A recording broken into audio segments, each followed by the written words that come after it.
Hello students, आज का हमारा टॉपिक है स्फेग्नम। तो स्फेग्नम जो है यह एक जीनस है जो ब्रायोफाइटा के अंतर्गत रखा गया है। तो सबसे पहले हम लोग इसका सिस्टमैटिक पोजीशन को देख लेते हैं। तो इसका क्लास जो है वह ब्रायोप्साइडा है। इसका क्लास ब्रायोप्साइडा है।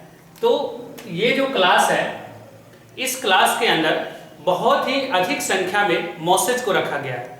अर्थात इसमें आपको 95% आपको मॉसेज ही देखने को मिलेंगे और लगभग इसमें 11,500 स्पेसीज शामिल है जो पूरे विश्व में पाया जाता है। ये पूरे विश्व में फैला हुआ है। उसके बाद इसका जो सब क्लास है वह है स्फेग्नोब्राया। तो स्फेग्नोब्राया जो इसका सब क्लास है, तो जैसा कि आप देख रहे हैं कि ये जो सब क्लास है इस क्लास के अंतर्गत आया, यानी कि ब्रायोप्साइडा के अंतर्गत आया। और इस सब क्लास के जितने भी प्लांट होते हैं वह सभी ग्रेनिश या ग्रीन कलर के होते हैं और इसका जो ब्रांच होता है वह स्पाइरली अरेंज्ड होता है। इसका ऑर्डर जो है वह है स्फेग्नल्स। तो इसका ऑर्डर स्फेग्नल्स है। तो इस ऑर्डर में मेनली मॉसेज को ही रखा गया है, हम लोग जैसा कि देख रहे हैं ऊपर से ही। तो ये जो जितने भी मॉसेज है, इस पूरे मॉसेज को ये 4 लिविंग जेनेरा में डिवाइड करता है, जिसमें से एक जेनेरा जो है वह स्फेग्नम भी है।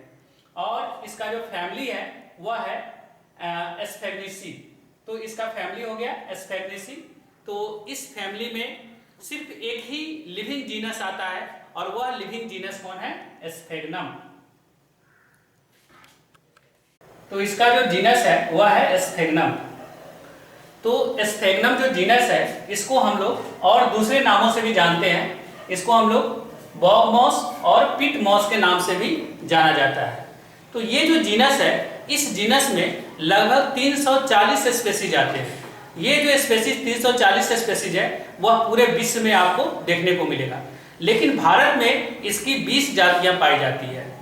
और ये aquatic, semi aquatic and terrestrial होता है। ये aquatic, semi aquatic and terrestrial होता है। एक्वेटिक का मतलब ये होता है कि यह आपको इसकी कुछ स्पेसीज ऐसी होती है जो पानी के अंदर पाई जाती है, यानी पानी में यह पौधा पूरी तरह से पानी के अंदर डूबा हुआ रहता है। सेमी एक्वेटिक का मतलब ये हुआ कि इसकी कुछ स्पेसीज जो होते हैं वह दलदल जमीन पर, जहां पर कीचड़ वगैरह रहता है, नदी के किनारे वाले जो जगह होते हैं, या तालाब के किनारे या सड़क के किनारे जो गड्ढे होते हैं जिसमें पानी वगैरह होता है, उसके आपको किनारे पर ये आपको बहुत सारे ग्रो करते हुए दिखेंगे। तथा इसके कुछ स्पेसीज टेरिस्टेरियल होता है, यानी कि यह जो है सो स्थल भूमि पर भी ग्रो करते हैं, वहां पर भी आपको देखने को मिलेगा। उसके बाद ये जो प्लांट होता है ये पेरिनियल होता है। पेरिनियल का मतलब ये हो गया कि यह बहुवर्षीय होता है, यह कई सालों तक जीवित रहता है।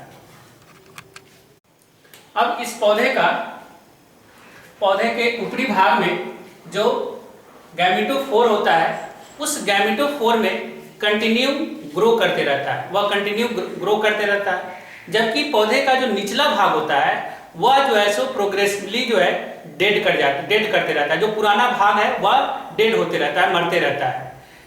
तो ये जो पौधा होता है जिस भी जलाशय में पाया जाता है, जहां भी इसका हैबिटेट होता है, वहां पर यह बहुत ही प्रचुर मात्रा में, बहुत ही अधिक मात्रा में एसिडिक सब्सटेंस को प्रोड्यूस करता है। और इस एसिडिक सब्सटेंस के प्रोड्यूस होने के कारण वहां का जो पानी होता है वह पूरी तरह से एसिडिक हो जाता है। और पानी के एसिडिक हो जाने का परिणाम यह होता है कि उस पानी में किसी भी प्रकार का फंजाई या बैक्टीरिया या कोई दूसरा पैथोजन जो है वह ग्रो नहीं कर पाता है। वह सारे जो है सो ग्रो नहीं कर पाते हैं, वह इनहेबिटेट हो जाते हैं। तो ये एसिडिक के कारण ये जो बैक्टीरिया है, जो पैथोजन है, वो ग्रो नहीं हो पाते हैं। तो इसका परिणाम ये होता है कि प्लांट का जो पार्ट जो है, जो मर जाता है, जो डेड कर जाता है, तो उसका डिकम्पोजिशन नहीं हो पाता है, क्योंकि पौधे जो मर गए उसको डिकम्पोजिशन यही जो है सो पैथोजेंस या बैक्टीरिया करने वाले थे, और उसका जो है सो वहां पर जो है वह ग्रो नहीं कर पाता है एसिडिक होने के कारण। तो वह धीरे धीरे क्या होता है कि बहुत अधिक मात्रा में जो है सो डेड प्लांट जो है वहां पर जमा होने लगते हैं। और इतना अधिक मात्रा में जमा हो जाता है कि पूरा जलाशय जो है सो उससे ढक जाता है। पानी, जलाशय का पानी दिखाई नहीं देता है, पूरे जलाशय के सतह पर जो है सो ये स्पॉन्ज के जैसा जो है सो कलेक्ट हो जाता है, जमा हो जाता है। इसमें कार्बन बहुत अधिक मात्रा में पाया जाता है और कार्बन के अधिक मात्रा में पाए जाने के कारण ही इसको पिट मॉस भी कहा जाता है।